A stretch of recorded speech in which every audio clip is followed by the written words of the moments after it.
On January 13th, 1811, many enslaved Africans were sentenced to death by firing squad. After they were shot, the heads of several of them were cut off and placed on poles with spikes along a river in Louisiana. So, just what could have led to this display of barbarism? What could the Africans have done to warrant displaying their severed heads on poles spread over 60 miles? Welcome to the Sankofa Pan-African series. Please support us through Patreon and by buying me coffee. Subscribe if you've not yet done so. And please turn on your notification buttons so you know when we have new episodes. Please also share our videos with your contacts. Well, let's go back to the 8th of January 1811, when more than 500 enslaved people took up arms in one of the largest slave rebellions in U.S. history.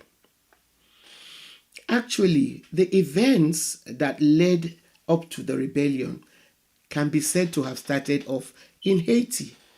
Yes, Haiti, that country which served as an inspiration for so many rebellions after the Haitians took on Napoleon and other European powers and defeated them resoundingly to gain their independence. Please watch our two videos on Haiti. One is titled, How Did Toussaint Louverture Abolish Slavery in Haiti? And the other is, Why is Haiti so poor? So if you've not yet done so, make time to watch them to get a better idea of why I'm linking this rebellion to what happened in Haiti. Now, the reason why I said that the story of the Louisiana rebellion was connected to Haiti, or Saint-Domingue as it was formerly known, is because the person who led the Louisiana rebellion was apparently one who was inspired by the Haitian defeat of France and the subsequent independence of that country. His name was Charles Deslandes. Some studies report that Charles Deslandes was born around 1789 on the plantation of someone named Jacques Deslandes, and that he was a Creole of mixed race. Other accounts say he was of Haitian origin.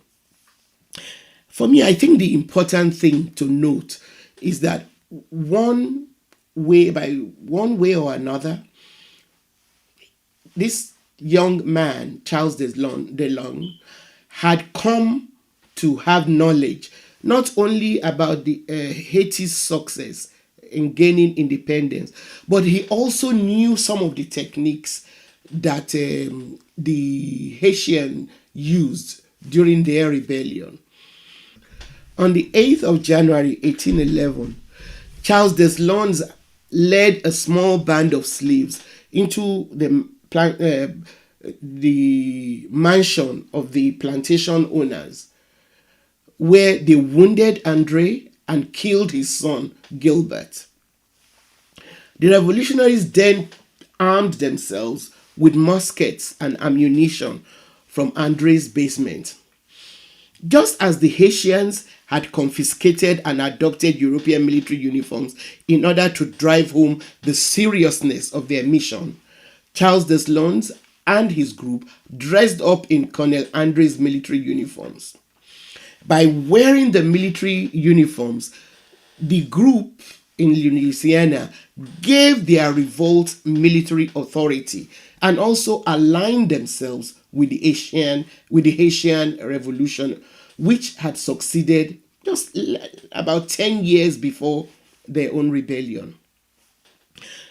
Research shows that many of the rebels had copies of the French Declaration of the Rights of Man, which they had before then hidden in their slave quarters. Even before this major rebellion, some of the enslaved people who joined this revolution had been secretly leading smaller attacks in the region for years leading up to the Louisiana Revolt. Some of the enslaved people had been warriors in their own homelands in Africa before they were captured, so they were skilled in the art of warfare. Their objective was also to replicate the Haitian success by establishing an independent black state along the banks of the Mississippi. After the attack on the Andre Mansion, the group of revolutionaries embarked on a march down River Road towards New Orleans. Other enslaved Africans kept joining them.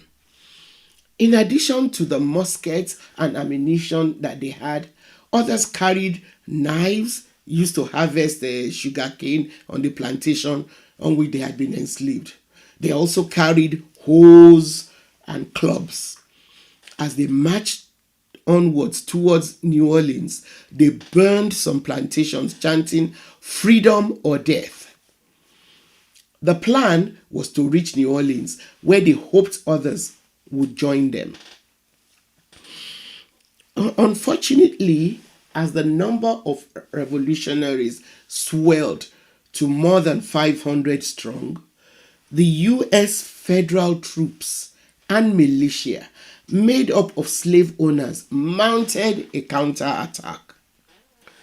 2 days after the beginning of the rebellion, on January the 10th, 1811, at Jacques Fortier's plantation, near what is now Rivertown in Kenya, the federal troops pushed the rebels to turn back and run into a waiting ambush that had been mounted by the militia. Now, the militia then was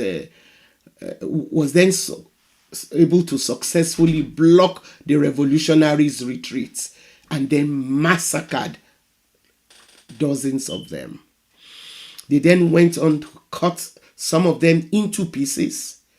The leaders who survived the carnage were rounded up to face a tribunal on January 13th, 1811, and many were sentenced to death by firing squad. And like I said earlier, after they were shot, their heads were cut and placed on poles in spikes over a distance of about 60 miles along the river in order to scare others off the idea of rebelling. The story doesn't quite end there, because the enslavers then went to the elaborate effort of undermining the magnitude of this uprising. They did this by using propaganda. Now, their propaganda then claimed that the uprising was nothing more than a bunch of brigands who were only on a pillaging spree. And they actually succeeded in keeping this brave effort by enslaved Africans almost completely secret until recently, when researchers like Wendell Hassan Marsh and Daniel Rasmussen helped to unearth the truth. Thanks for watching. Please support us through Patreon and by buying me coffee so we can continue to bring you this series. Subscribe if you've not yet done so. Don't forget to turn on your notification buttons, and also share our videos with your contacts. And please keep your comments coming.